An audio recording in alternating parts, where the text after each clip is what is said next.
1 minute ago, I just came across this article.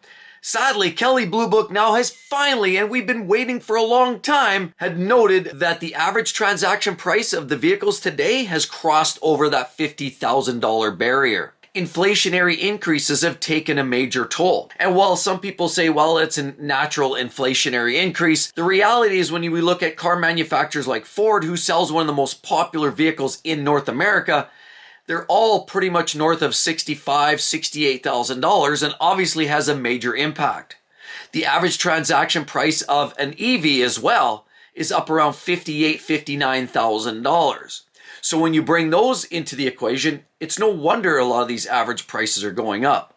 On top of it, we're seeing the average vehicle price going up, the MSRP closer to $53,000. Now, granted, people aren't paying sticker price and that's the average of all vehicles rounded off. The point is people are still electing to buy slightly lower cost vehicles, lower trim level vehicles.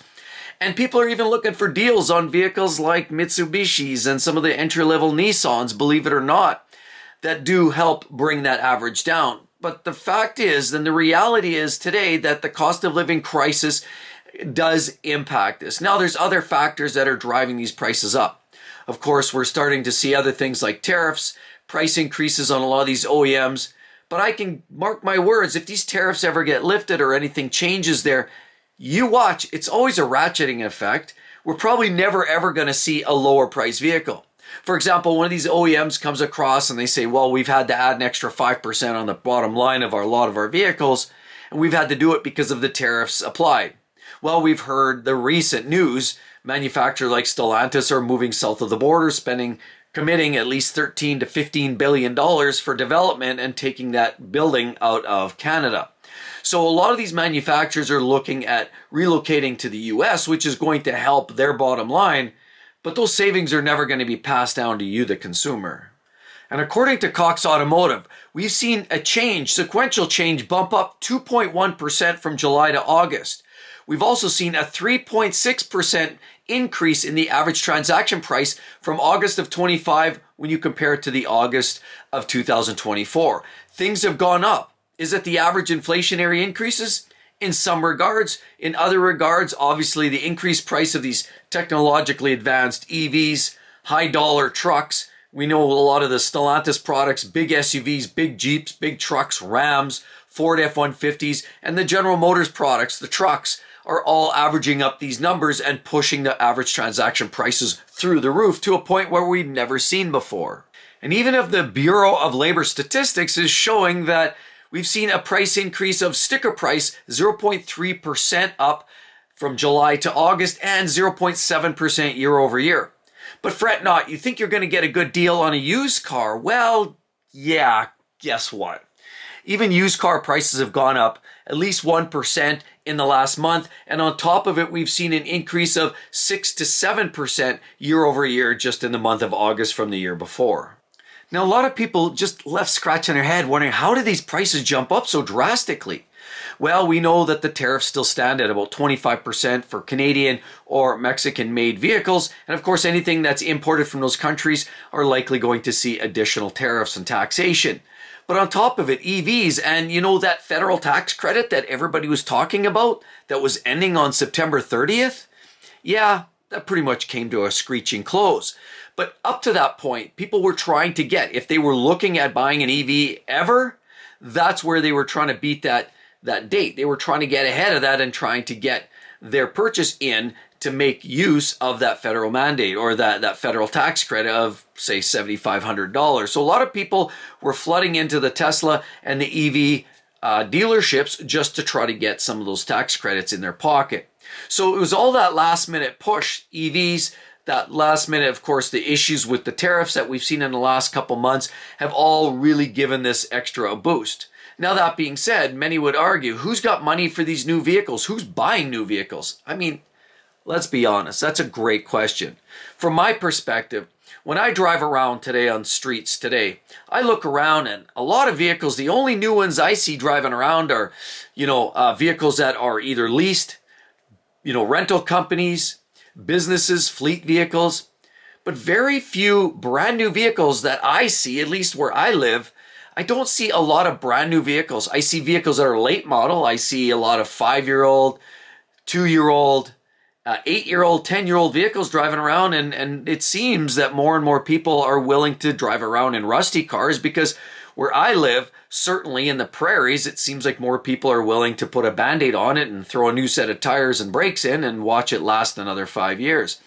But there are some cities, the big cities. We know, I mean, let's be honest. Look at the four corners of the US, right? You've got New York, Seattle, Miami, Los Angeles, big cities, lots of population, and there's a lot of expectation to drive newer vehicles. A lot of them are scrutinized for inspections. Same thing in Canada. We look at Vancouver, Toronto. In Vancouver, you utilize a process called air care. They have to satisfy emissions. They have to satisfy a visual mechanical inspection. And this is something that a lot of times in other jurisdictions, they don't. But because of that, it continually forces a lot of buyers in those areas to either continue driving what they've got if they're reliable, or more importantly, in many cases, they just find their vehicle obsolete and they have to buy a new vehicle. Well, in buying the new vehicle, they're now subject to the latest technology, the latest price increases, and we've seen it. I mean, you've seen the numbers based on Cox Automotive, based on Kelley Blue Book, that a lot of these prices just continually rise. It doesn't matter year over year, 1%, 2%, 6%. Now, many would argue in the industry and say, look, we're eating the costs. And I've heard these conversations. I even heard the CEO over at Ram say, look, we cannot build a cheaper base model truck. And even if we did, who's buying them? Because even when they had vehicles like the Tradesman, nobody was really buying them, and there's still some old inventory sitting on the lots. So there's an argument that to be said that a lot of people say, you know, we just need a cost-effective vehicle, a pickup truck that we can go to work with. But there were manufacturers that were building those, a regular cab, rear-wheel drive truck with a manual and roll-up windows for substantially less money, but they're still sitting on lots. There's still 22s and 23s I still see sitting all over on the lots. And so the indications are that people still like to have their tech, they like to have their newest vehicle, but now a lot of people are getting priced out of the market. We see the banks, of course, tightening up the purse strings. You know, repossessions are rising. I mean, that's not something that's ever gone away. And the more and more we see people trying to buy a new vehicle are now taking out those 84-month loan terms. And that's a disaster waiting to happen because now people are immediately underwater unless they're putting down 30, 40, 50% of the price of that vehicle. On top of it, a lot of these new vehicles are loaded up with hybrids, tech, EVs, and we all know that those vehicles traditionally are seeing much more aggressive depreciation rates. So you take a loan term out for 84 months. Now with the big depreciation, you're seeing people underwater and repossessions are on the rise. Suffice it to say, there still appears to be an ever-increasing number of buyers that are willing to spend over $50,000 according to KBB, and this is just something that the trend keeps going on. It'd be interesting to see now that the rebate is gone, that some of these new vehicles, of course, once they relocate to the US soil to build some of these vehicles, what this starts to do to the manufacturers and the pricing of these vehicles. As I've said, it traditionally looks like it's a ratcheting affair, and I never ever see vehicle prices go down. As a matter of fact, whenever somebody announces, hey, a brand new $20,000 EV truck, or a brand new $20,000 Toyota, or a brand new $19,000 Honda, those just get absolute front page news and they attract people in there like the Slate truck. But when you really start peeling back the layers of the onions, you start realizing, but wait a minute. Oh, you wanted a steering wheel. You wanted 4 wheels with that? That's going to cost you a few extra dollars. Because any of those vehicles that they're touting as $19,000, $20,000, $21,000 usually don't come with anything that makes them practical. Rather, by the time you put in what you actually need, you're up at 30 grand anyway. And we know some of the cheapest piece of heap junk cars that are still hovering around that high 20s and around $30,000 are cars that are, I've heard people refer to them as clown cars in some cases. Not the most appealing, gutless, slow, obsolete, and quite honestly, they lack the appeal. You know, a lot of people say, yes, I want affordable, but when it comes time to write the check, but then they want the screen, they want the CarPlay, they want, oh, I needed a heated steering wheel because I live in the prairies and it's cold as heck. So a lot of people want, and The reality is these prices continue to rise.